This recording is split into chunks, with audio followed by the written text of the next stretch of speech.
안녕하십니까, 임규명입니다. 전기산업기사 2017년도 제3회 회로 이론 기출문제 해설 진행해 보도록 하겠습니다. 61번 코일에 단상 100V의 전압을 가하면 30A의 전류가 흐르고 1.8kW의 전력을 소비한다고 한다. 이 코일과 병렬로 콘덴서를 접속하여 회로의 역류를 100%로 하기 위한 용량 리액턴스는 약 몇 옴인가? 자, 문제에서 물어보는 게 용량성 리액턴스를 구해라 하는 문제가 되겠죠. 용량성 리액턴스. 자, 용량성 리액턴스는 XC로 해서 우리 오메가 C분의 1로 이렇게 나타내죠. 이게 용량성 리액턴스예요. 유도성 리액턴스는 XL로 표시하고 오메가 L로 계산이 되죠. 얘는 유도성이고 얘는 용량성입니다. 이 구분해서 암기해 주시고요. 그러니까 문제에서 얘를 구해라 하는 문제가 되겠습니다. 자, 우선 콘덴서 관련된 거예요. 우리 콘덴서 용량 오메가 CV의 제곱으로 구합니다. 콘덴서 용량은 용량성 리액턴스분의 전압의 제곱으로 구하는데 요 용량성 리액턴스 어떻게 계산한다고요? 오메가 C분의 1 분의 V 제곱, 요거 1분의 V 제곱 이렇게 정리해도 되죠. 가까운 거 곱해서 분모, 먼 거 곱해서 분자 해서 이때 콘덴서 용량은 오메가 CV의 제곱이다. 이렇게 정의할 수 있는 거예요. 문제에서 물어보는 요거 용량성 리액턴스. 얘를 기준으로 해서 식을 정리하면 분수의 결과값과 분모는 서로 이렇게 자리 바꿔도 되지요. 그죠? 그래서 XC는 콘덴서 용량분의 전압의 제곱이다. 이렇게 식을 정리할 수 있어요. 자, 우리 전압은 문제에서 줬죠. 100V 줬습니다. 그럼 콘덴서 용량부터 구해볼까요?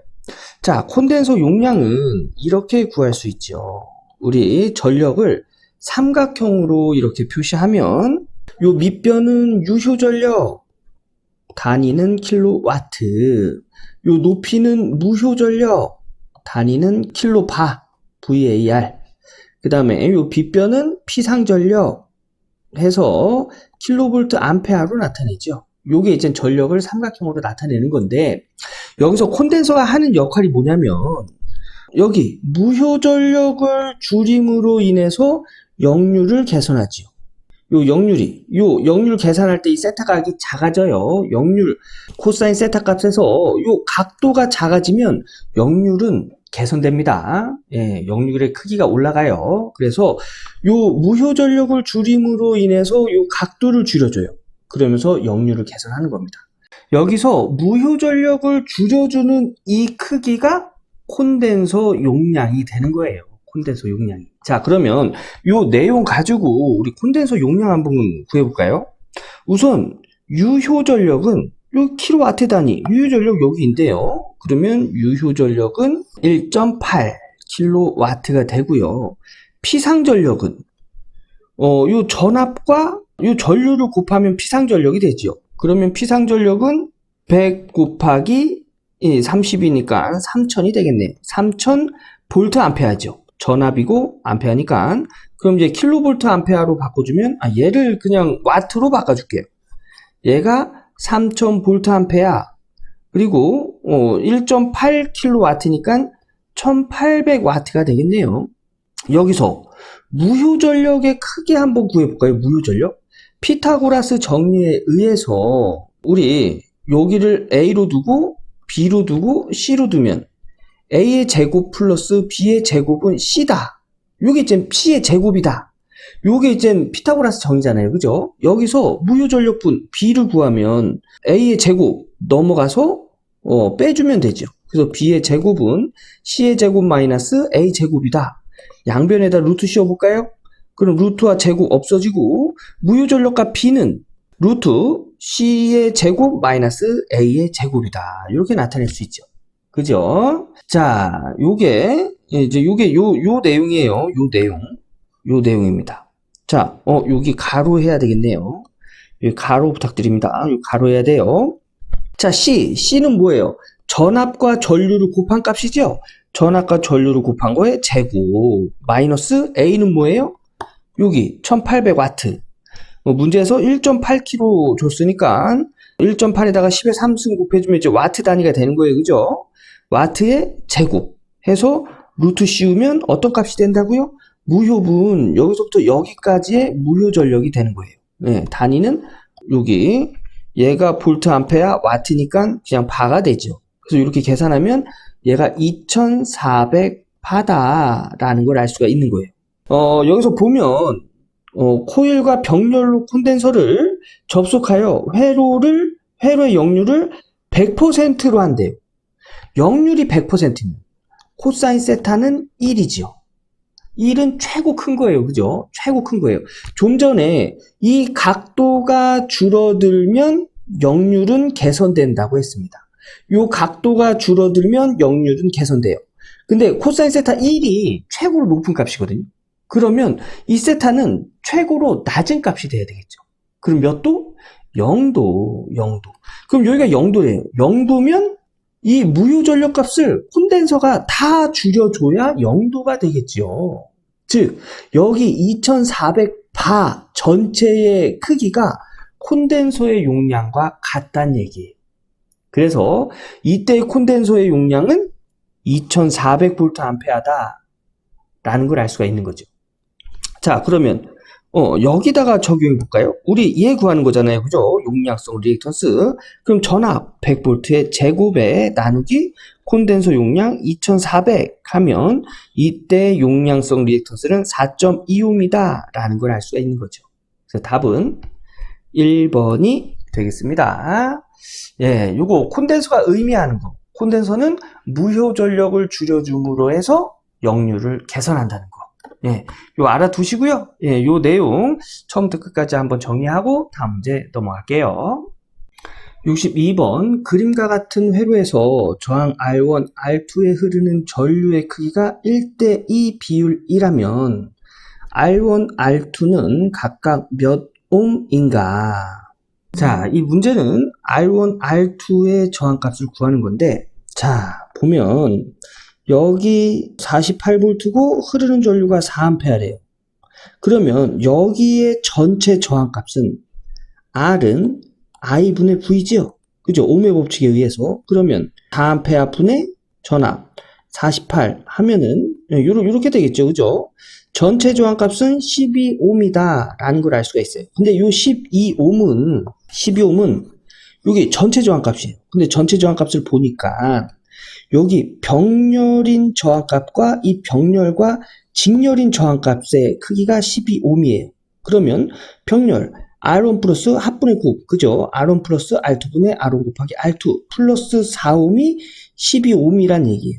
그럼 여기 병렬한 거의 합성 저항값은 4ohm을 넘겨서 빼주면 요거는 8ohm이다 라는 걸 알 수가 있지요.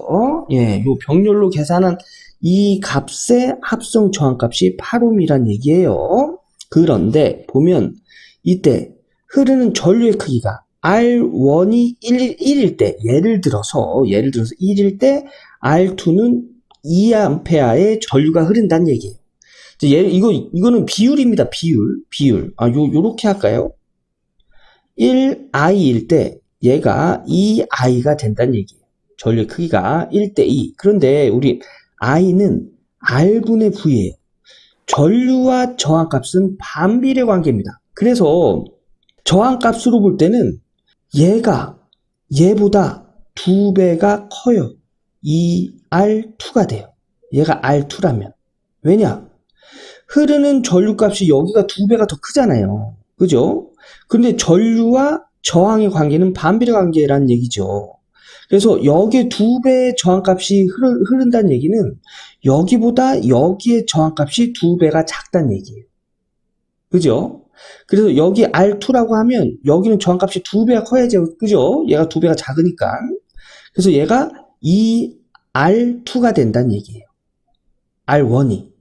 그래서 R1, R2의 흐르는 전류가 1대2이고 전류와 저항은 반비례 관계이므로 2대1이 된다. 저항에서는. 그래서 이거 정리하면 가까운 거 곱한 거와 먼 거 곱한 게 서로 같아야죠. 가까운 거 곱한 거 이 R2, 먼 거 곱한 거 R1. 그죠? R1은 이 저항값의 2배다. 이렇게 정리가 되는 겁니다. 예. 자, 그래서 이제 요 내용을 가지고 여기다 적용해 볼까요? R1을 ER2로 적용해서 계산하면 요렇게 됩니다. 요거 ER2 플러스 R2는 3R2가 되고 ER2 곱하기 R2는 ER2의 제곱. 그죠?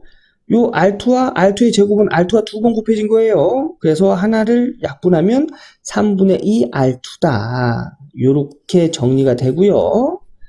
얘를 구하기 위해서 얘를 요렇게 넘겨주면 곱하기 분수는 넘어가면 아래 위가 바뀌죠. 그래서 8 곱하기 2분의 3 하면 R2는 12옴이다 라는 걸 알 수가 있어요. 얘가 12옴. 얘는 얘의 몇 배? 2배. 그럼 얘는 24옴이다 라는 걸 알 수가 있습니다. 그래서 답은 4번이 되겠네요. 자, 여기서 흐르는 전류가 여기가 1I면 여기가 2I, 요곳에 2배의 전류가 흐른다고 했죠? 요거 한번 확인해 볼까요? 자, 여기에 흐르는 전류 값을 구해 볼게요. I1이라고 하고 얘를 I2라고 해봅시다. 그 I1은 여기 분배되는 전류 값은 이렇게 구할 수 있어요. 두 개의 저항값을 더합니다. 더해요. 그러면 24옴 플러스 12옴 분의 내가 구하고자 하는 반대편 쪽에 있는 저항값을 분자에다 올려요. 그 다음에 전체 흐르는 전류 4A를 여기다 이렇게 곱해줍니다. 예. 그러면 요거 계산하면 몇이죠? 예, 3분의 4 나오네요. 3분의 4. 여기에 3분의 4의 전류가 흐르면 여기는 이거의 2배 3분의 8A의 전류가 흐려야죠. 여기 곱하기 2 하면 3분의 8이잖아요. 자, 확인해 봅시다. 자, I2는 24 플러스 12. 두 개의 저항값을 더한 다음에 내가 구하고자 하는 반대쪽의 저항값을 분자에다 올리죠. 그 다음에 곱하기 4. 여기서 4는 전체 전류값입니다. 전체 전류값. 요거 계산하면 3분의 8 나와요. 예. 여기 흐르는 전류에 2배에 흐르는 전류가 흐르죠. 예, 그래서 R1, R2는 24옴, 12옴이 되는 게 맞다 라고 확인해 볼 수 있는 겁니다. 예. 자, 요거 직접 풀어 보셔야 됩니다. 직접 풀어 보시면서 정리해 보고 다음 문제 넘어갈게요. 63번, 회로에서 스위치를 닫을 때 콘덴서의 초기 전압을 무시하면 회로에 흐르는 전류는 어떻게 되는가? 자, 이 문제는 RC 회로의 과도 현상에서의 전류값 구하는 공식을 찾아라 하는 문제가 되겠는데요. 예, RC 회로에서의 전류값, 과도 현상일 때 전류값은 이렇게 나타냅니다. 그래서 이거 똑같은 거 찾으면 몇 번이죠? 3번이 되겠네요. 3번. 답은 3번이다. 이 문제는 암기하고 넘어가는 거예요. 다음 문제 넘어가도록 하겠습니다. 64번, 다음 그림과 같은 전기 회로의 입력을 EI, 출력을 E0라고 할 때 전달함수는 입력분의 출력으로 나타내죠. 근데 입력분의 출력인데 여기 요 회로를 이제 S 함수로 바꿔서 입력분의 출력으로 해주는 거예요. S 함수로 바꾸면 이 I는 대문자 EI, 이 제로는 대문자 이 제로가 되고요. 그냥 R은 R, L은 LS가 됩니다. LS. 그래서 이제 여기서 입력분의 출력을 구하면 입력은 여기서부터 여기까지의 전압이죠. 그죠? 그러면 전압 E는 IR, 요 오음의 법칙이잖아요. 그죠? 흐르는 전류에다가 전류의 흐름을 방해하는 요소를 곱합니다. 근데 전류의 흐름을 방해하는 요소 L도 있네요. L은 LS로 적용한다고 했죠? 그럼 우선 일단 여기에 걸리는 전압 어떻게 될까요? 자, 요거 병렬이니까 합분의 LS 곱 R1의 LS 곱하기 흐르는 전류값 IS라고 할게요. 요거 더하기 얘가 있네요. R2의 IS. 얘가 뭐예요? 얘가 입력. 여기 보면 요렇게 입력. 요거는 IS로 묶어준 거예요. IS로 묶어주면은 LS 플러스 R1 분의 LS 곱하기 R1 플러스 R2 해서 IS로 묶어준 거고, 출력은 여기서부터 여기까지의 전압이죠. 그럼 얘 하나밖에 없네요. 그러면 R2 곱하기 IS. 그래서 입력분의 출력. 입력 분의 출력이죠. IS 약분됩니다. 그리고 얘 통분해주면 자 이렇게 할 수 있죠. 통분이 뭐죠? 분모를 같게 해준 거예요. 그래서 LS 플러스 R1 분의 LS R1 곱하기니까 플러스 얘도 분모를 똑같이 만들어줍니다. LS 플러스 R1 분의 여기 1분의 R2예요. 그죠? R2는 1분의 R2 이렇게 되죠. 그래서 분모에다가 LS 플러스 R1을 곱해준 격이 되는 거예요. 그래서 여기 분자에도 LS 플러스 R1을 곱해줘야 분모가 똑같이 되겠죠. 그래서 요거 똑같은 걸로 통분하면은 R1SL 플러스 R2SL 플러스 R1 요런 식으로 정리가 되겠죠. 분수의 분수 여기 R2를 얘를 1분의 R2 이렇게 정리되겠죠. 그죠? 그래서 분수의 분수입니다. 요거 번분수로 계산하면 가까운 거 곱해서 분모 먼 거 곱해서 분자 이런 식으로 정리할 수 있겠죠. 예. 그래서 얘를 이렇게 곱하면 R2 LS 이렇게 곱하면 R1 R2가 되겠네요. 그래서 이거 정리하면 R1 R2 플러스 R1 SL 플러스 R2 SL 분의 R2 LS 플러스 R1이 되겠네요. 자, 그래서 요게 이제 전달 함수가 되는 거예요. 그죠? 그래서 얘랑 똑같은 걸 찾으면 몇 번에 있을까요? 3번에 있네요. 3번. 그래서 답은 3번이 되겠습니다. 예. 예, 요거 회로를 주고 전달 함수를 구해라 하면은 요런 식으로 구할 수 있습니다. 요거 자주 나오는 유형이니까 여러분들 꼭 하실 수 있으셔야 돼요. 예, 요거 정리해 보시고 다음 문제 넘어가도록 하겠습니다.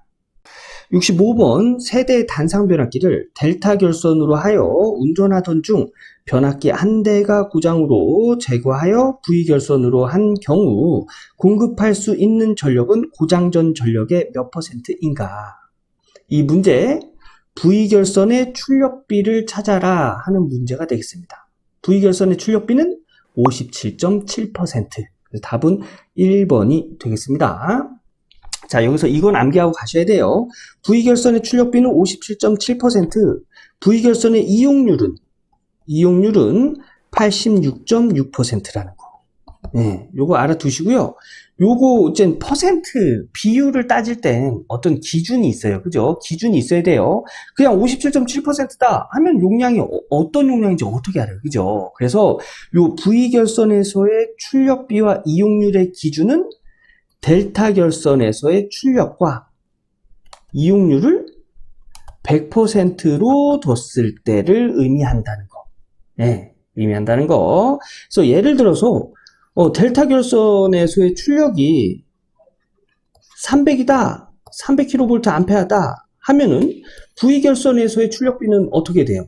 57.7%니까 300에서 57.7%, 0.577을 곱해준 값이 V결선에서의 출력이 된다는 얘기예요. 네, 이런 의미를 갖고 있는 겁니다. 자, 그래서 V결선의 출력비 57.7%, 이용률 86.6%. 요거 암기하고 다음 문제 넘어가도록 하겠습니다. 66번 삼상회로의 영상분, 정상분, 역상분을 각각 I0, I1, I2라고 하고 선전류를 IA, IB, IC라 할 때 IB는 자, 요게 이제 상에 흐르는 전류를 구해라 뭐 이런 얘기죠. 요거는 공식 찾는 거예요. 그냥 공식 찾는 겁니다. 자, 영상, 정상, 역상분이 0, 1, 2라고 할 때 이때 A상의 전류는 보통 A상의 전류를 기준으로 두거든요. 그래서 A상의 전류를 기준으로 뒀을 때 세 개의 영상, 정상, 역상분을 다 더해줍니다. 그리고 B상은 요 더해준 것에 여기 정상분의 A제곱, 역상분의 A를 곱해줘요. 예, 그래서 우선 B상 구하는 거니까 요거 똑같은 게 몇 번이죠? 2번에 있네요. 그래서 답은 2번입니다. C상은 요거 A제곱과 A가 자리를 바꿔요. 그래서 식은 요런 식으로 됩니다. 예, 요런 식으로. 그래서 요게 삼상 불평형 전류에서의 그 각상의 전류를 구하는 방법이에요. 요거 공식 암기해서 찾는 거예요. 암기해서. 그래서 답은 2번이 되겠습니다. 암기 하고 다음 문제 넘어갈게요. 67번 전압의 순식값이 이렇게 주어질 때 시료값은 약 몇 볼트인가? 자, 전압을 이런 식으로 이렇게 주어진 거 이거 뭐라고 하죠? 비정연파라고 하지요. 비정연파. 그래서 비정연파에서의 시료값 구하는 공식, 이게 직류분이거든요. 직류분의 제곱 플러스 여기 오메가 t 앞에 숫자가 아무것도 없는 걸 우리는 기본파라고 합니다. 그래서 기본파의 시료값, 시료값은 이 부분이 최대값이에요. 최대값에다가 루트 2를 나눈 값을 시료값이라고 합니다. 그래서 10 루트 2에다가 루트 2 나눈 값의 제곱, 요 직류분의 제곱 한 걸 더해주고 루트를 씌워서 시료값을 구합니다. 요 계산하면 10.4, 답은 1번이 되겠습니다. 만약에 여기서 플러스 뭐 5 루트 2에 사인 3 오메가 t다 하면은 요 오메가 앞에 요 3이 고조파 차수를 의미해요. 그래서 3고조파의 전압이 되는 거겠죠.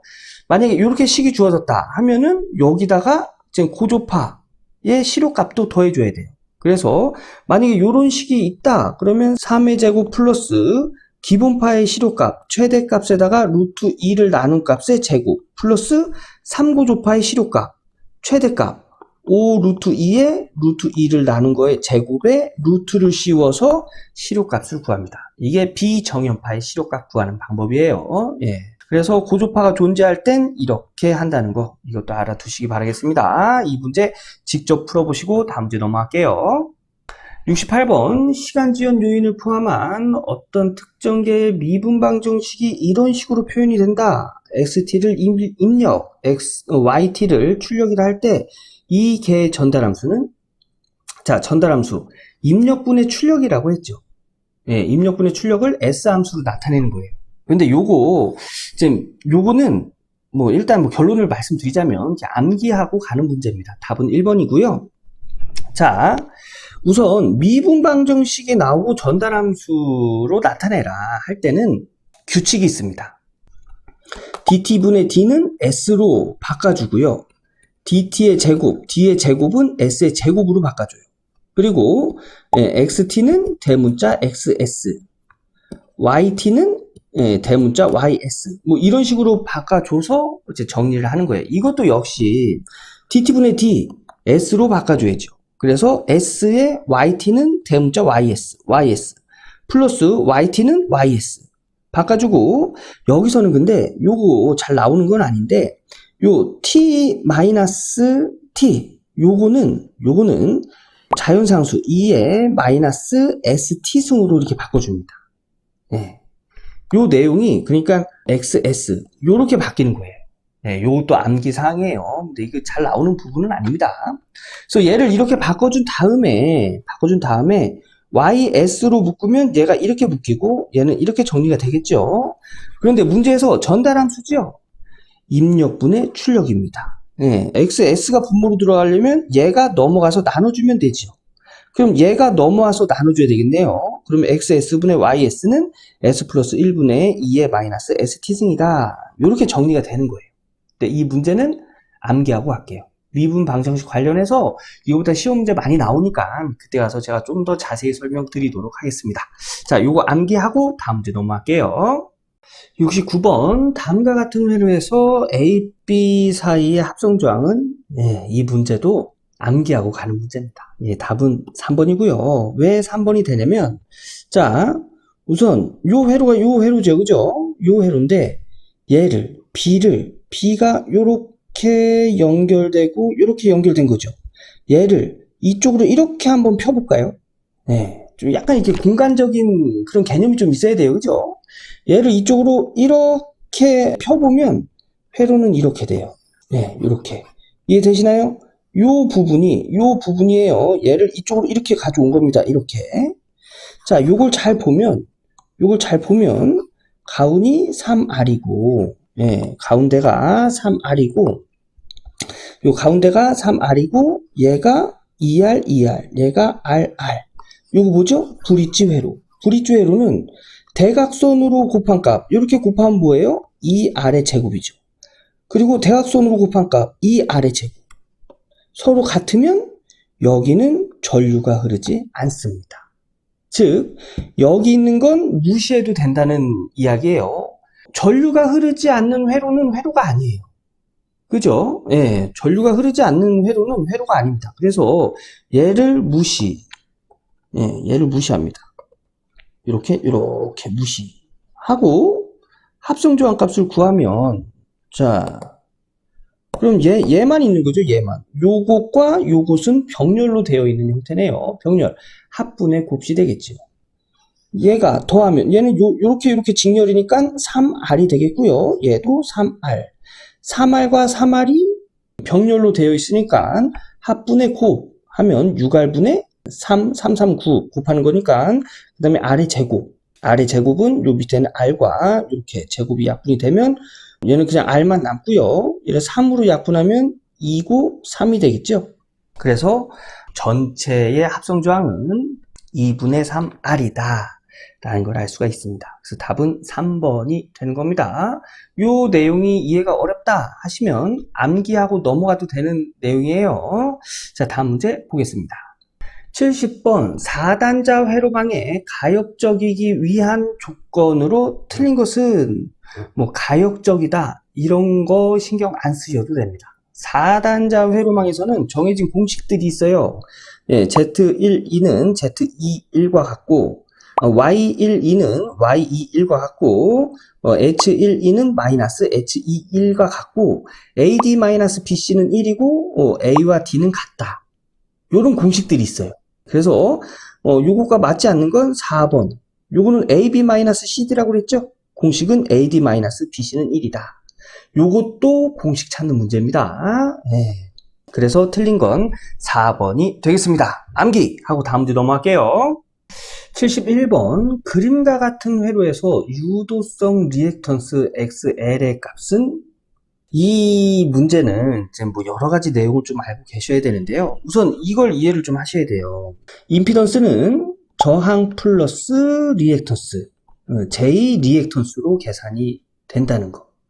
그리고 전류 역시 유효분과 무효분은 J를 이렇게 적어주죠. 이게 허수, 이제 복소수로 나타낼 때, 전류를 복소수로 나타낼 때 실수는 유효분이고 그 허수는 무효분이라는 거.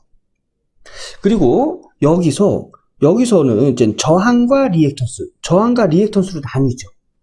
이 저항 쪽으로 흐르는 전류는 유효분의 전류고, 여기 리액턴스만 있는 여길로 흐르는 전류는 무효분의 전류만 흐른다는 거. 요 내용을 이해를 하셔야 됩니다. 근데 이게 좀 이해하기가 좀 쉽지 않아요. 예. 그래도 한번 설명을 해보도록 하겠습니다. 자, 그리고 또 이것도 아셔야 돼요. 요게 지금 병렬이잖아요. 그죠? 병렬에서는 요렇게 해도 되죠. 그죠? 그 선을 요렇게 연결해도 되잖아요. 병렬에서는 여기 걸리는 전압이 12V잖아요. 그럼 여기도 12V, 여기도 12V가 걸린다는 거. 그래서 병렬에서는 전압이 일정하다 이렇게 이야기하는 거예요. 자, 그러면 여기 전압 V는 IR에서 얘가 몇 볼트예요? 여기가 12V면 여기 걸리는 전압도 12V예요. 그럼 얘가 12V예요. 그리고 전류값에다가 저항 3옴을 곱합니다. 그러면 3이 넘어가서 나눠주면 전류값을 알 수가 있는 거죠. 그럼 전류값이 뭐예요? 3분의 12니까 4A네요. 그런데 저항에만 흐르는 전류입니다. 그러면 유효분이 4A란 얘기예요. 4A. 자, 유효분과 무효분이 더해진 전류는 5A고요. 5A고 유효분이 4A입니다. 플러스 J 무효분이 있겠죠. 무효분. 그죠? 자, 여기에 흐르는 전류가 지금 무효분일 거예요. 무효분. 그리고 여기에 걸리는 전압이 12V고요. 자, 우리 요거 복소수로 나타낼 때 요거 저항 플러스 J 리액턴스 가지고 임피던스의 크기 구할 수 있죠. 어떻게 구하죠? 실수, 저항의 제곱 플러스 허수, 리액턴스 제곱에 루트 씌워서 임피던스의 크기를 구합니다. 이것도 마찬가지예요. 이것도 요 크기, 전류의 크기는 루트 유효분의 제곱 플러스 무효분의 제곱으로 구해요. 그럼 요거 무효분만 구해봅시다. 그러면 양변의 제곱을 해볼까요? 제곱하면 요 제곱과 루트 없어지지요. 여기서 4의 제곱을 넘기면 5의 제곱 마이너스 4의 제곱은 무효분의 제곱이다. 양변에 루트 씌워볼까요? 루트 씌우면 무효분의 제곱과 루트는 없어지죠. 그래서 이렇게 계산하면 이 전류의 무효분 값을 알 수가 있는 거예요. 무효분. 자, 5의 제곱 마이너스 4의 제곱에 루트 씌우면 3A다. 요 무효분이 3A예요. 무효분은 어디에 흐른다고요? 여기서? 리액턴스가 있는 부분으로 흐른다고 했죠. 그죠? 여기 흐르는 전류가 3A입니다. 그러면 전압 V는 IR에서 여기는 IX가 되겠죠. XL. 흐르는 전류가 3A예요. 그리고 전압이 여기 걸리는 전압, 여기 걸리는 전압 동일하다고 했죠. 전압이 12V입니다. 곱하기 XL. 그러면 여기 XL 우리 유도성 리액턴스 값 구하는 거잖아요. 그죠? 그럼 3이 넘어가면 3 나누기 12 하면 4네요. 4. 그래서 4옴이 유도성 리액턴스다. 네, 이렇게 구할 수 있는 겁니다. 그래서 71번의 답은 3번. 자, 그래서 이 문제는 여러 가지 내용을 알고 있어야 되는 문제예요. 예, 우선 전류가 유효분과 무효분으로 나눠진다는 거 또 알고 있어야 되고요. 또 병렬로 되어 있을 때는 전압이 일정하다는 거. 그리고 식이 이런 식으로 됐을 때 저항에는 유효분의 전류가 흐르고 리액턴스에는 무효분의 전류가 흐른다는 거. 이런 것들을 알고 있어야 해결할 수 있는 문제가 되겠습니다. 자, 요거 이해 안 되시면 그냥 문제 답만 암기하시고 요거 이해가 좀 어렵더라도 한번 쭉 적어 보신 다음에 다음 문제로 넘어갈게요. 다음 문제 보겠습니다. 72번 그림과 같은 단일 임피던스 회로의 4단자 정수는 자, 이 문제도 이제 암기하고 가는 문제입니다. 답은 3번인데 왜 3번이 되냐면 자 봅시다.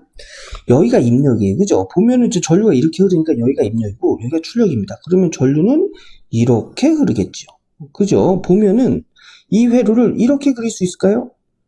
이렇게 해서 임피던스 그 다음에 여기에 여기에 지금 여기가 지금 V2에 전압이 걸리고 여기가 V1이다.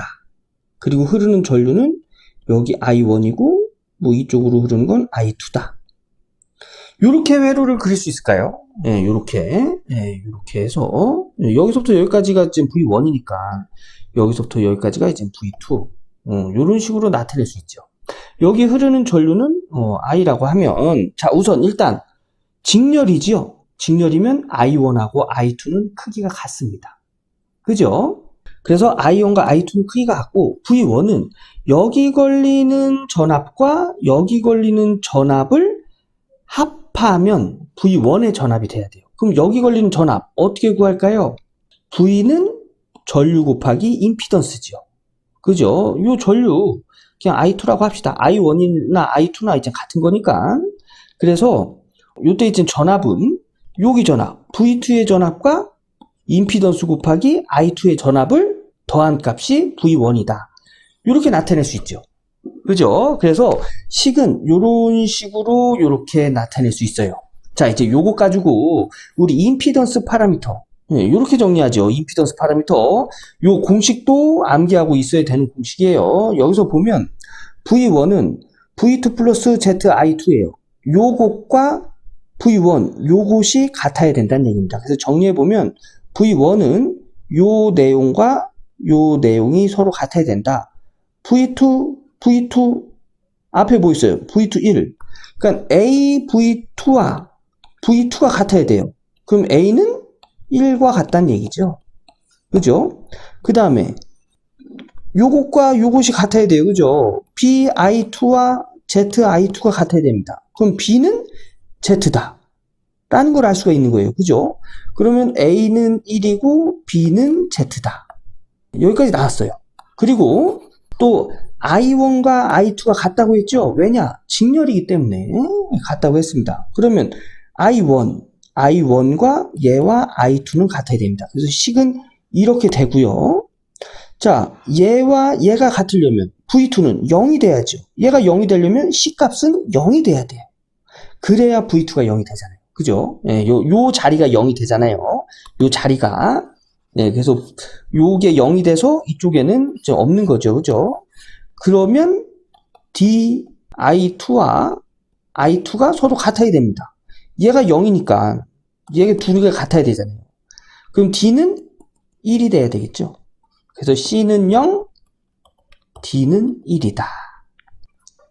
해서 답은 3번이 되겠습니다. 이제 이런 식으로 ABCD를 구할 수 있는데 이게 이해가 어렵다 하면 이렇게 생긴 회로에서의 ABCD는 이렇게 된다. 암기하고 넘어가면 되는 거예요. 자, 다음 문제 보겠습니다. 73번 저항 3개를 Y로 접속하고 이것을 선간전압 200V의 평형 3상 교류 전원에 연결할 때 선전류가 20A가 흘렀다. 이 3개 저항을 델타로 접속하고 동일 전원에 연결하였을 때의 선전류는 몇 암페어인가? 자, 문제는 이겁니다.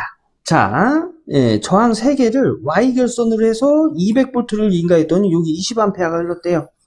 근데 요거를 요 같은 저항을 델타 결선으로 연결했을 때 이때 여기 똑같은 200V의 전압을 인가하면 여기 흐르는 전류는 어떻게 되느냐, 이제 이걸 물어보는 문제입니다.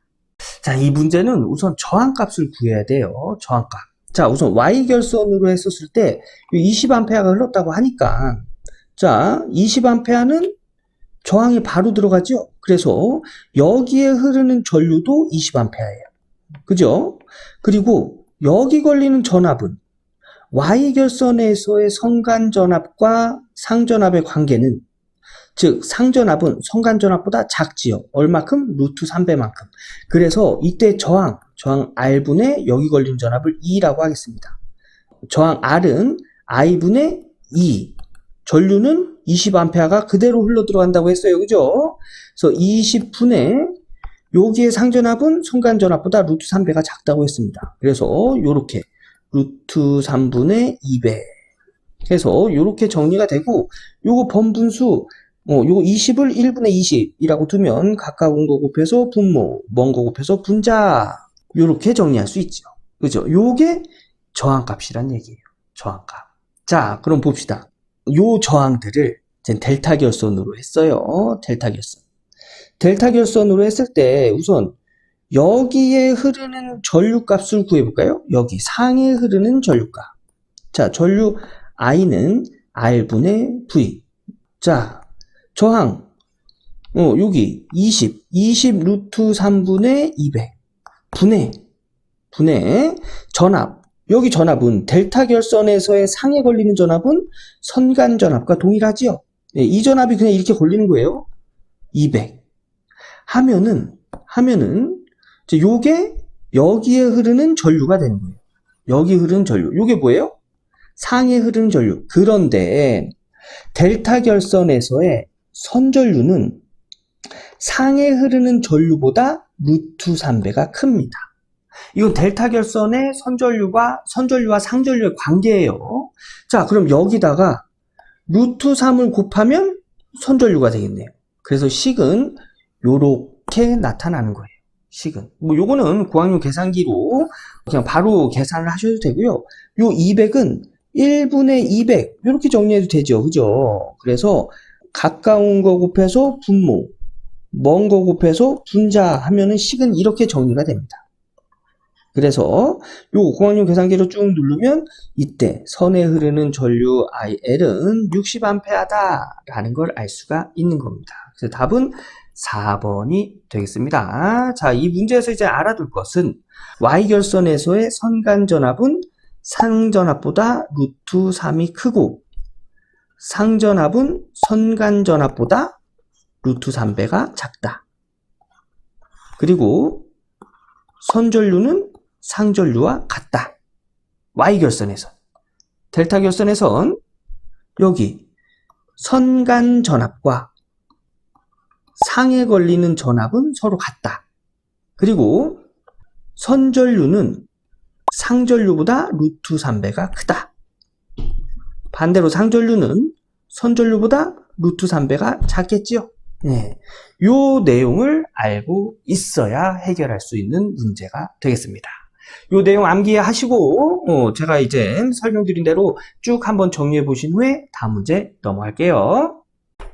74번 저항이 4000옴, 인덕턴스가 5헨리인 직렬 회로에 직류전압이 200V를 가할 때 급히 단자사의 스위치를 단락시킬 경우 2로부터 800분의 1초 후 회로의 전류는 몇 mA인가?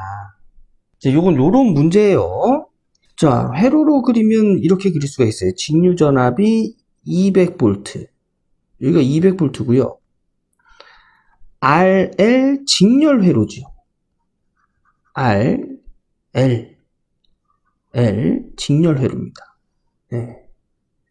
네, 요렇게 지금 회로가 있는데 급히 단자 사이의 스위치를 단자 사이에 스위치를 얘를 단락할 때 이때 여기 흐르는 전류값을 구해라. 언제? 800분의 1초일 때 몇 mA냐 이제 그런 문제인데 이런 문제 암기하고 가자고요. 이때의 공식은 이런 공식을 이용합니다. 자, 이 공식에다 적용하면 저항은 4000옴, 그죠? 전압은 200V. 그 다음에 여기 2는 자연상수죠? 마이너스 인덕턴스는 5헨리 분의 저항 4000옴 곱하기 시간 800분의 1초. 요렇게 다 적용하면 식은 요런 식으로 되겠네요. 여기까지가 단위가 암페어. 근데 문제에서 밀리암페어 구하라고 했죠. 그래서 10의 3승을 곱해주면 이때 흐른 전류는 18.39 밀리암페어다. 그래서 답은 1번이 되겠습니다. 네, 암기하고 다음 문제 넘어갈게요. 75번 다음과 같은 파형을 풀이의 급수로 전개하면 이 문제 어떻게 해야 될까요? 암기하고 넘어가는 문제입니다. 요거 우리가 정리하는 거 아니에요. 예, 암기하고 다음 문제 넘어갈게요. 답은 2번이 되겠습니다. 76번 전류 1번이 im sin 오메가 t, 전류 2번이 im 코사인 오메가 t인 두 교류 전류의 위상차는 몇 도인가? 자, 사인과 코사인의 위상차를 물어보는 문제가 되겠죠. 자, 요게 0부터 시작해서 요렇게 진행하는 파형이 이제 사인파고요. 요렇게 0일 때 최대값을 갖는 요렇게 진행하는 파형이 코사인 파형입니다. 자, 보면 코사인은 90도 일찍 출발했고요. 사인은 0도에서 출발했어요. 그 위상차. 요게 이제 오메가 t예요. 그죠? 오메가 t. 오메가 t가 각도를 의미하죠? 요거 이야기하는 거예요. 그래서 사인과 코사인의 차이는 요 차이죠. 요 차이. 요거 몇 도예요? 90도입니다. 90도. 네. 그래서 90도다. 이렇게 나타내고 코사인 오메가 t는 요게 코사인 오메가 t예요. 각도가 오메가 t잖아요. 그죠? 코사인 오메가 t. 오메가 t는 사인 오메가 t보다 요 사인 오메가 t 요 그래프보다 몇 도가 빨라요? 90도가 빠르다 해서 요렇게 나타내는 거예요. 요렇게. 예, 그래서 차이는 위상차는 몇 도? 90도. 해서 답은 4번이 되는 겁니다. 자, 여기 사인파, 코사인파 이거 확인해 주시고요. 다음 문제 보도록 하겠습니다. 77번 RL 직렬 회로에서 전압이 이런 값의 전압을 가할 때 3고조파의 전류의 시료값은 몇 암페어인가? 저항은 8옴이고 오메가 L 뭐예요? 유도성 리액턴스죠? 유도성 리액턴스는 2옴이다. 자, 여기서 문제에서 물어보는 게 3고조파의 전류예요. 그러면 전류는 우리 임피던스분의 전압으로 구하죠. 근데 3고조파의 전류랍니다. 그러면 3고조파의 임피던스에 3구조파의 전압의 시료값을 적용하면 돼요. 자, 우선 이 식에서 3구조파인 건 어떻게 알 수 있을까요? 요게 오메가 앞에 있는 숫자를 보고 알 수 있죠. 요거는 뭐 사인 이런 게 없네요. 그래서 얘는 직류분. 얘는 오메가 앞에 1이 있는 거죠. 1. 1이 있는 건, 즉 뭐 숫자가 아무것도 없는 건 기본파. 얘를 제 기본파. 그리고 오메가 앞에 3 있죠? 얘는 3고조파. 얘가 이제 3고조파가 되는 거예요. 얘는 오메가 앞에 5가 있어요. 그럼 몇 고조파? 5고조파. 그래서 직류분, 기본파, 그 외의 고조파들이 다 더해진 이런 전압을 비정연파 전압이다. 이렇게 부르죠. 그죠? 예. 그래서 요 비정연파 전압, 요 식을 가지고 제3고조파 전류를 구합니다. 자, 우선 3고조파의 전압의 시료값부터 구해볼까요? 3고조파 전압. 어떤 거라고 그랬죠? 오메가 앞에 여기 3 있는 거. 요게 3고조파 전압이에요. 시료값은 최대값에다가 루트 2를 나누죠. 그래서 3고조파 전압의 시료값은 3고조파 전압의 최대값 50 루트 2에다가 루트 2를 나누면 50V 라는 걸 알 수가 있고요. 자, 우리 임피던스 저항 플러스 J 유도성 리액턴스로 나타내죠. 그죠? 근데 유도성 리액턴스는 오메가 L로 계산이 돼요. 그런데 여기서 3고조파 임피던스잖아요. 그죠? 우리 전압 요거 3고조파 전압 어떻게 알아봤죠? 오메가 앞에 있는 숫자를 보고 요게 3고조파 전압이구나 라는 걸 알아봤지요. 이것도 역시 3고조파의 리액턴스는 오메가 앞에 3이 있어야 돼요. 네, 그래서 3고조파의 임피던스는 저항 플러스 J 3 오메가 L로 계산이 됩니다. 예, 그래서 오메가 앞에 있는 숫자를 보고 고조파를 확인하는 겁니다. 그래서 요렇게 계산을 하면 이제 3고조파 임피던스가 되고요. 문제에서 저항과 오메가 L 유도성 리액턴스 값을 줬죠. 그래서 여기다가 8 적용하고 3 곱하기 유도성 리액턴스 값 2 옴 해서 3 곱하기 2 하면은 8 플러스 J6이라는 걸 알 수가 있고요. 요 임피던스의 크기를 구하면 여기 앞에 저항의 제곱 플러스 리액턴스의 제곱에 루트를 씌워서 임피던스의 크기를 구하죠. 그럼 계산하면 임피던스는 15입니다. 라는 걸 알 수가 있습니다. 그래서 여기 전압 적용하고 여기 임피던스 적용하면 10분의 50 해서 이때의 3고조파의 전류값은 5A다 라는 걸 알 수가 있는 거죠. 네, 그래서 답은 3번이 되겠습니다. 이런 유형의 문제 자주 출제되니까 여러분들 꼭 풀어보셔야 됩니다. 만약에 문제에서 5고조파의 전류값을 구해라 하면은 전압의 시료값, 5고조파의 시료값 어떤 걸로 구해야 돼요? 얘로 구해야 되겠죠. 얘로. 그러면 5고조파의 전압은 60 루트 2에다가 루트 2를 나눈 60V가 될 거고요. 예. 여기서의 임피던스는 저항 8 플러스 J의 5고조파니까 5 곱하기 리액턴스 2가 되겠죠. 그죠? 그래서 8 플러스 J 10. 요거 임피던스 크기 구하면, 예. 요렇게 되겠죠. 요렇게. 그래서 임피던스의 크기를 구하면 루트 8의 제곱 플러스 10의 제곱. 얘가 12.8 나오네요.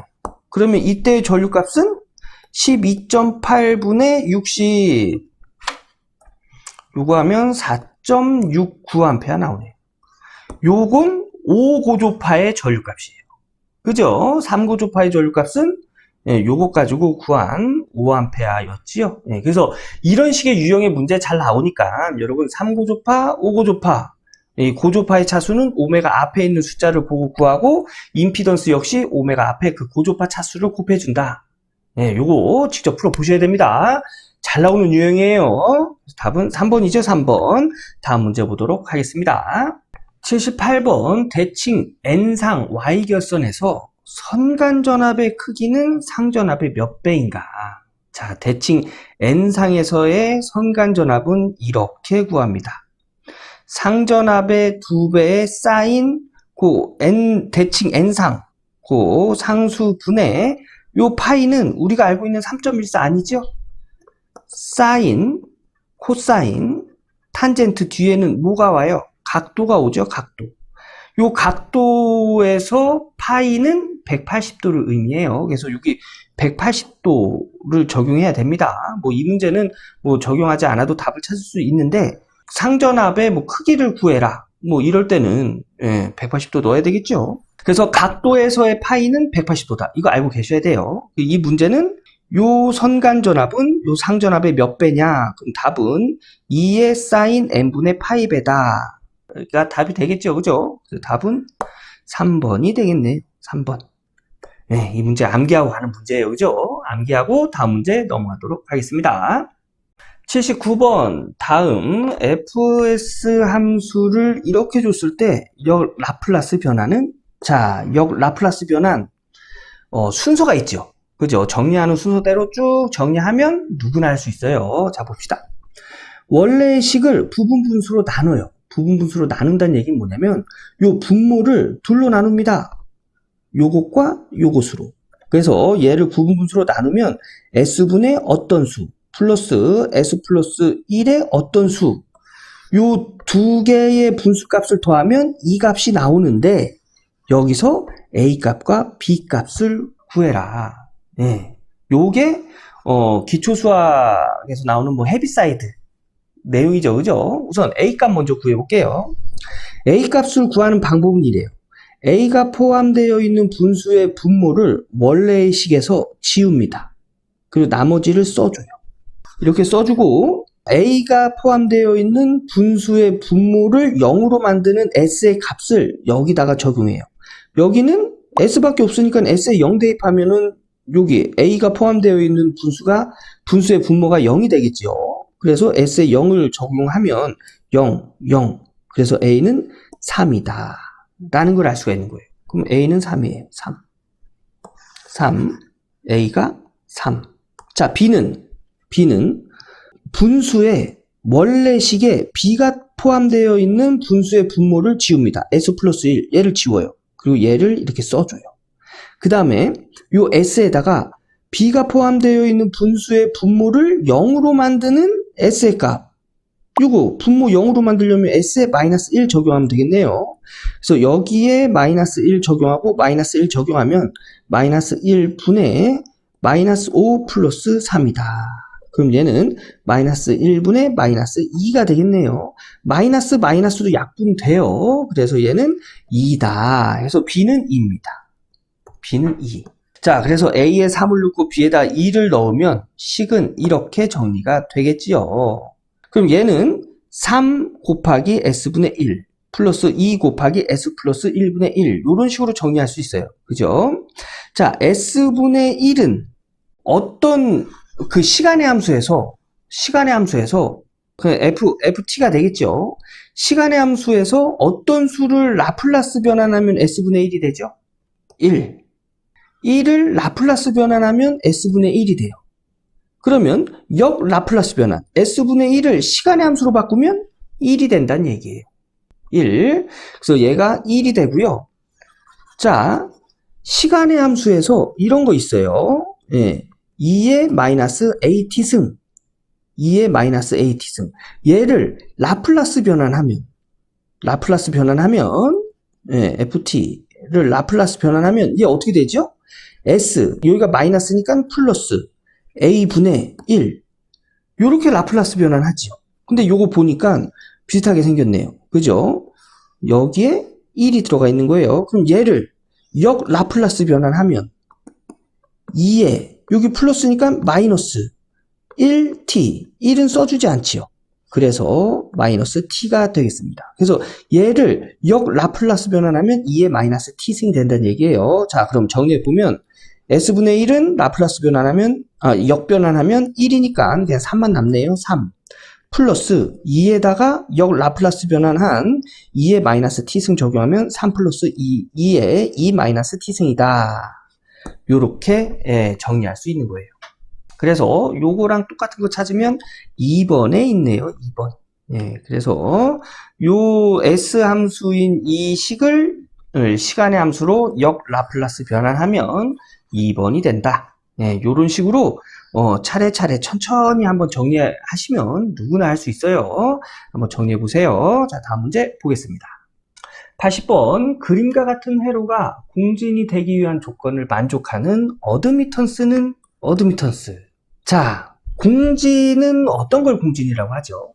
임피던스 또는 어드미턴스의 허수부, 즉 리액턴스 부분이 0이 될 때 공진이라고 합니다. 네, 공진. 그래서 요 어드미턴스 이제는 합성 어드미턴스를 구한 다음에 허수 부분, 리액턴스 부분이 0이 되는 조건을 찾아라. 뭐 이런 문제인데 이거 문제 나오면 똑같이 나옵니다. 네, 그냥 문제 답 암기하셔도 돼요. 답은 2번입니다. 자, 왜 2번이 나오는지 제가 좀 설명을 드려볼게요. 이해 안 되셔도 괜찮아요. 문제 답 암기하고 넘어가면 되는 그런 문제예요. 자, 한번 봅시다. 우선 어드미턴스 값 구하래요. 근데 병렬로 되어 있습니다. 병렬로. 그럼 얘를 y1이라고 두고 얘를 y2라고 두면 병렬일 때는 y1 플러스 y2 이렇게 계산하면 돼요. 그런데 여기 y1 어드미턴스는 임피던스의 역수지요. 예. 이렇게 정리하면 되겠습니다. 자, 한번 볼게요. 우선 합성 어드미턴스는 이제 이런 식으로 구하고요. 여기서 Z1은 RL 직렬 회로네요. 그러면 저항 플러스 J 오메가 L로 임피던스 구하죠. 그죠? 그리고 여기는 캐피시턴스밖에 없어요. 그러면 얘는 J 오메가 C분의 1. 예, 용량성 리액턴스죠. 그래서 임피던스는 요렇게 됩니다. 자, 합성 어드미턴스 구해야 되니까 요곳의 역수 요렇게 나타내죠.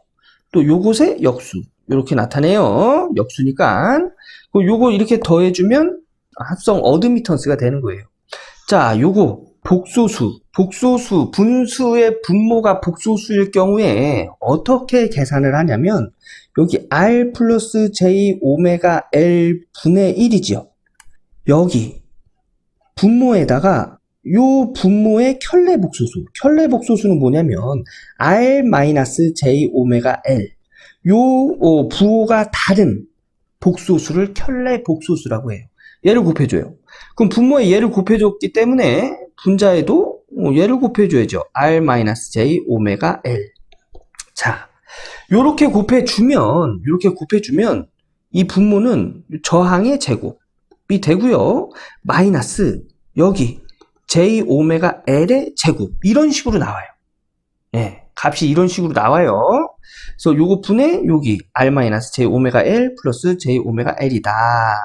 이제 요렇게 나오고 요거 보면 R의 제곱 요거는 마이너스 J의 제곱 오메가 L의 제곱 여기다 곱해주고 여기다 곱해주는 거죠. 그죠? 근데 J의 제곱은 뭐죠? J를 2번 곱해주면 마이너스 1이에요. 그죠? 그래서 마이너스 곱하기 마이너스 1은 플러스 되지요. 그래서 R 플러스 J 오메가 L의 제곱 이렇게 나온 거예요. 자, 그리고 요게 이제 요렇게 된 이유는 뭐냐면 자, 그럼 얘를 R의 제곱 플러스 오메가 L의 제곱 요게 J의 제곱이니까 얘가 마이너스 1 된다고 했잖아요. 요거 분의 R 마이너스 J 오메가 L이에요.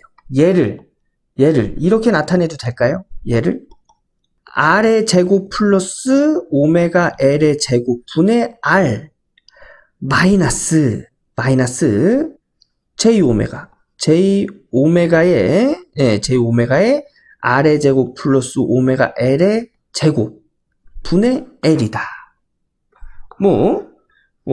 요거 헷갈리시면 그냥 J 오메가 L이다.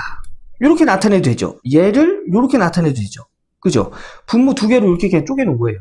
여기서 J 오메가 L을 요 앞에다 그냥 이렇게 적어준 거죠. 그래서 요런 식으로 식이 정리가 되는 거예요. 네, 요런 식으로. 요거랑 똑같죠? 여기서 J 오메가 묶어볼까요? 묶어보면 요거 플러스 C 마이너스 R 제곱 플러스 오메가 L의 제곱분의 L이다. 이렇게 정리되겠죠. 그죠? 예. J 오메가로 묶은 겁니다. 요 J 오메가, J 오메가로 묶은 거예요. 요런 식으로 되겠죠. 자, 우리 지금 뭐 하는 거죠? 공진하는 거예요, 공진. 공진은 요 뒤에 있는 수가 0이 될 때, 0이 될 때 공진이 된다고 했잖아요. 그죠? 그래서 요 수가 0이 되려면 얘를 이렇게 넘겨볼까요? C는 R의 제곱 플러스 오메가 L 분의 2 분의 L. 요거랑 같아야 되겠네요. 그죠? 요거랑 같아야 돼요. 그러면 여기서 요것과 A분의 B는 C. 요 식에서 A와 C 서로 이렇게 자리를 바꿔도 식은 성립하죠. C분의 B는 A. 요런 식으로. 그냥 이런 거예요. 5분의 10은 2지요. 2와 5 서로 자리를 바꿔볼까요? 그럼 2분의 10. 또 몇 나오죠? 5 나옵니다. 그죠? 이렇게 분수의 결과값과 분수의 분모 서로 자리를 바꿔도 식은 성립할 수 있다는 얘기예요.